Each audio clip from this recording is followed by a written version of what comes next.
ध्यान लगाने मैं चला, ध्यान लागे ना मेरा। एक साधु था, वो बहुत ज्ञानी था। उसके 3 शिष्य थे। वो तीनों ध्यान करने का अभ्यास कर रहे थे। तभी उसमें से एक शिष्य ने साधु से पूछा, हे साधु महाराज, मुझे 3 साल हो गए हैं, मैं ध्यान कर रहा हूँ, पर अभी तक मुझे कुछ प्राप्त ही नहीं हुआ।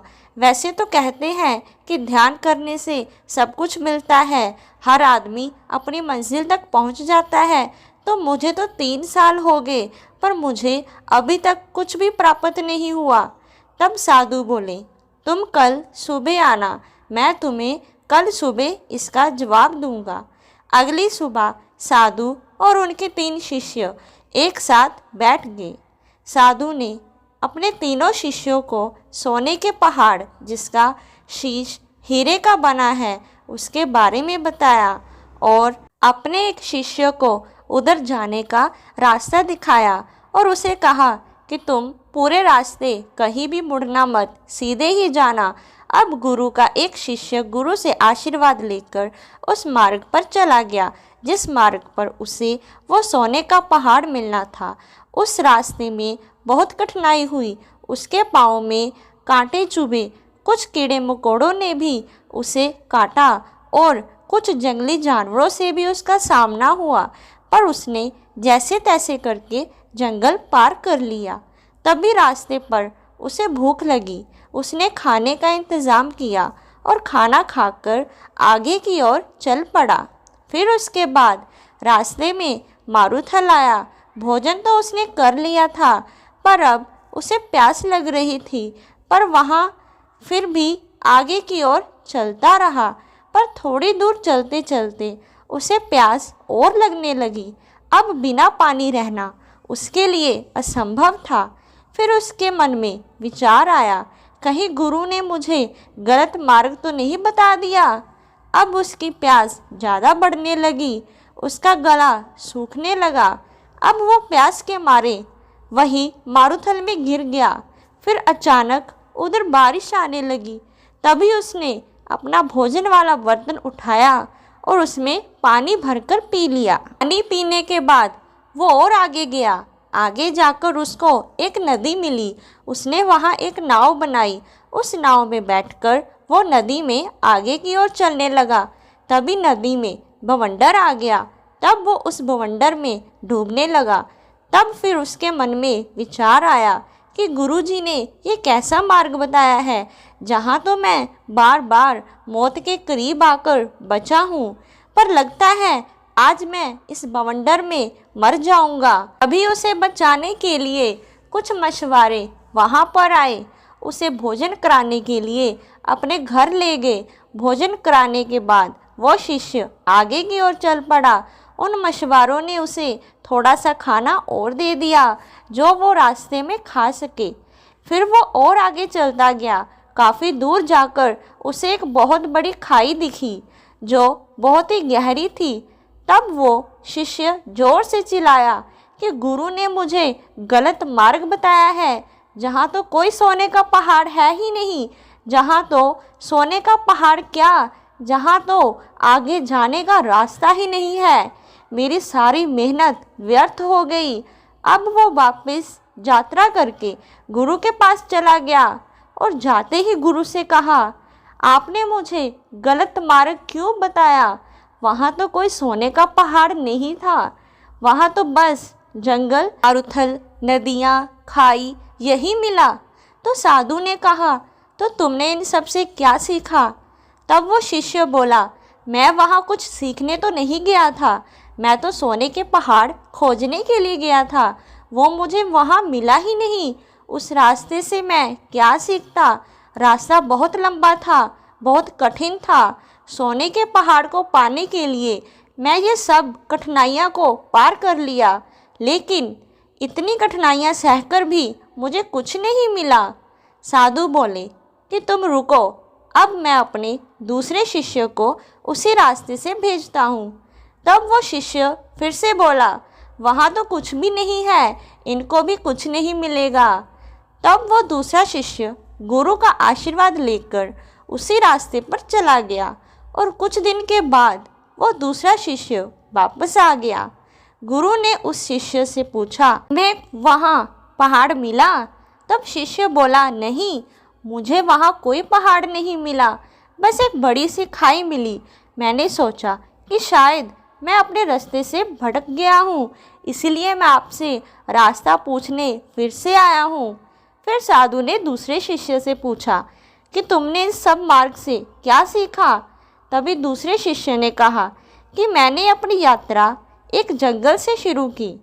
जंगल में मैंने देखा कि कैसे ये सारे जीव जंतु एक दूसरे के ऊपर निर्भर हैं, एक दूसरे का खाना भी बनते हैं। उसके बाद मेरे मार्ग में मारुथल आया, जहाँ पर मुझे इतनी प्यास लगी, मैं बिना प्यास के मृत्यु की ओर जा रहा था। मेरे मन पानी के लिए तरस चुका था। तब मुझे एहसास हुआ कि कैसे जीवन की एक सांस आखिरी भी हो सकती है। मैंने सोचा कि जीवन का मूल क्या होता है, एक एक सांस की क्या कीमत होती है। तब मैंने आकाश से अमृत को बरसते देखा, तो मैंने अपना बर्तन उठाया, उसमें वो पानी भरा और उसको पी लिया। पानी बहुत मीठा था। तब मुझे महसूस हुआ कि पानी ही अमृत है। उसके बाद एक नदी आई। उस नदी को पार करने के लिए मैंने वहाँ एक नाव बनाई। जब मैं उस नदी को पार कर रहा था, तभी वहाँ एक बवंडर आ गया। तभी कुछ मछुआरों ने मुझे वहाँ से बचा लिया।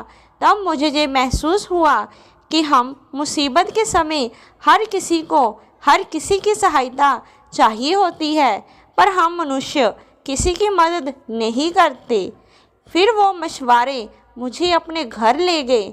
उन्होंने मुझे वहाँ भोजन करवाया। तब मैंने वहाँ देखा कि कैसे लोग भूखे मर रहे हैं और बेहतर जीवन जीने के लिए तरस रहे हैं।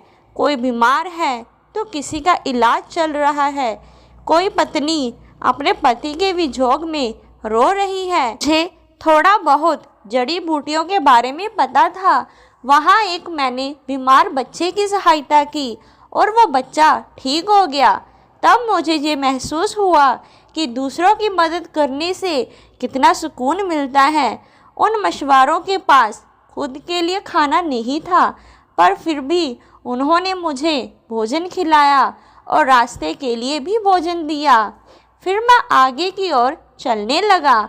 आगे मुझे एक खाई मिली। वो इतनी शांत थी, वहाँ कोई आवाज़ नहीं थी, जहाँ तक कि मैं अपनी खुद की सांसों की आवाज़ ही सुन रहा था। उस समय मुझे लगा कि मैं ये रास्ता भटक गया हूँ, क्योंकि वहाँ कोई सोने का पहाड़ नहीं था। इसलिए मैं आपके पास दोबारा आ गया सही मार्ग पूछने के लिए।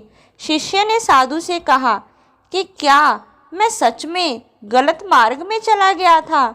साधु बोले, नहीं, तो बिल्कुल सही रास्ते पर गए थे और जल्दी ही तुम्हें वो पहाड़ भी मिल जाएगा। अब साधु का तीसरा शिष्य उस मार्ग पर चलने के लिए तैयार था। उसने साधु से कहा कि मैं वहाँ सोने के पहाड़ की खोज में नहीं जा रहा।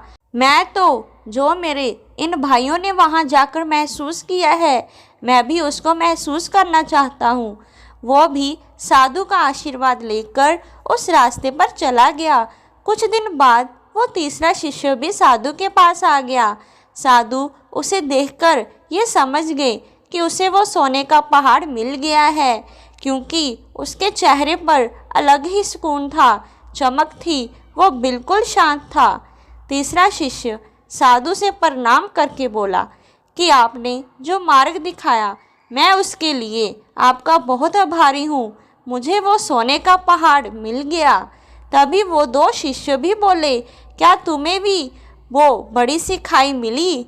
तीसरा शिष्य बोला, मुझे वो बड़ी सी खाई मिली। मैंने भी वो सब महसूस किया जो तुमने किया था। आखिर में मुझे वो बड़ी सी खाई मिली। वो इतनी शांत थी कि ऐसी शांति मुझे कहीं नहीं मिली। मुझे पता चल गया कि मैं अब सही मार्ग पर हूँ। ये वो पहाड़ है जिसे मैं ढूंढने के लिए आया था। मैंने उस खाई की ओर कदम बढ़ाया। और पहले मेरा भी मन बहुत विचलित हुआ, पर मैंने 2 बार मौत का मुंह देख लिया था। अब मुझे इसका भय नहीं रहा। जब मैंने उस खाई की ओर कदम बढ़ाया तो मैं उसमें गिरने की बजाय उस हवा में उड़ने लगा और आगे की ओर बढ़ने लगा, और मैंने वो खाई भी पार कर ली। उसके आगे मुझे बहुत अंधेरा मिला और थोड़ी दूर और जाकर अचानक एक तेज रोशनी वहाँ से आ रही थी। रोशनी इतनी तेज थी कि उस रोशनी में मुझे कुछ नहीं दिखाई दे रहा था। मैं आगे की ओर चलता गया और अंत में मुझे वो सोने का पहाड़ जिसका शीश हीरे का बना है वो मिल गया। उसके ऊपर जाने के बाद मेरा मन बहुत शांत हो गया। मुझे बहुत खुशी हुई और मेरा मन आनंदित हो उठा। सब सुनने के बाद साधु ने अपने उन दोनों शिष्य से कहा कि अब तुमने क्या सीखा। तभी वो दोनों शिष्य हाथ जोड़कर खड़े हो गए। उन्होंने साधु से कहा कि आपने जो रास्ता दिखाया था वो हमारे अंतर्मन का था। तब पहला शिष्य बोला कि मेरी लगन और मेरी निष्ठा सही थी, लेकिन मैं महत्वाकांक्षी हो गया था, क्योंकि मेरा मार्ग में जो भी आया मैंने उससे कोई ज्ञान प्राप्त नहीं किया। मैंने सिर्फ सोने के पहाड़ के बारे में ही सोचा, जिसकी वजह से मैंने अपने आसपास की चीज़ों से कोई भी सीख नहीं ली, जबकि उसके आसपास ज्ञान ही ज्ञान था। अब दूसरा शिष्य बोला कि मैंने ये सब देखा कि प्रकृति कैसे काम करती है, जीवन कैसे जिया जाता है, मौत के समय कैसे महसूस होता है। मैंने मौत और सांसों का मूल्य को समझा। मैंने अमृत को पहचाना। आखिरी तक गया, पर मैं अपनी मंजिल से इतने करीब आकर वहाँ से वापस आ गया, क्योंकि मुझे उस खाई से डर लगा। मैं उसे देखकर डर गया, जिसकी शांति मुझे बेहद ही पसंद आई थी, पर मैं ये समझ ही नहीं पाया कि यही मेरा सही मार्ग है। मैं इस मार्ग को गलत समझकर आपके पास वापस आ गया। अब साधु बोले कि हमारी तीसरे शिष्य के पास कुछ पाने की कोई जिज्ञासा नहीं थी। ये तो बस उस मार्ग पर चलना चाहता था, उसे महसूस करना चाहता था। जो आप दोनों ने महसूस किया था, उसने उसी मार्ग में हर चीज़ को अनुभव किया। फ़र्क बस इतना था कि वो उस खाई में चला गया जहाँ अनंत शांति थी। वो इस शांति को महसूस करते हुए अंधकार की ओर बढ़ता गया, और एक समय के बाद उसने रोशनी ही रोशनी देखी। और जिस पहाड़ की उसे तलाश थी, वो पहाड़ कुछ और नहीं बल्कि उसकी खुद की अंतरात्मा थी। उसका शरीर था, जिसमें उसका शरीर सोने का था और उसका सिर हीरे का, जिसमें उसे बहुत ज़्यादा ज्ञान और शांति महसूस हो रही थी।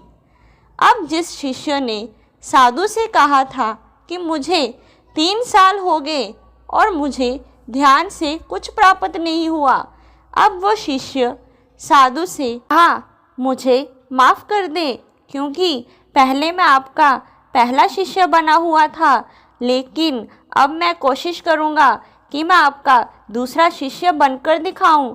अब मेरे मन में कोई दुविधा, कोई सवाल नहीं है। धीरे धीरे मैं आपका वो तीसरा शिष्य भी जल्दी ही बन जाऊंगा, जिससे मुझे भी सोने का पहाड़ और हीरे का शीश मिल जाएगा। दोस्तों, असली आनंद रास्ते का होता है। हमारा मंजिल तक पहुंचने का रास्ता है, उसी में होता है। पर दोस्तों, ज़्यादातर हम अपनी मंजिल को ही देखते हैं और रास्ते का मज़ा ही नहीं लेते, ना ही उससे कुछ सीख पाते हैं। जो व्यक्ति रास्ते का आनंद लेते हुए मंजिल तक पहुंच जाता है, वो मंजिल तक पहुंचते पहुंचते ही अथाह शांति को प्राप्त कर लेता है। और जो व्यक्ति सिर्फ मंजिल तक पहुंचता है, उसकी चिंता करता है, वो मार्ग का आनंद ही नहीं ले पाता। इसीलिए मंजिल से ज़्यादा मार्ग जरूरी हो जाता है।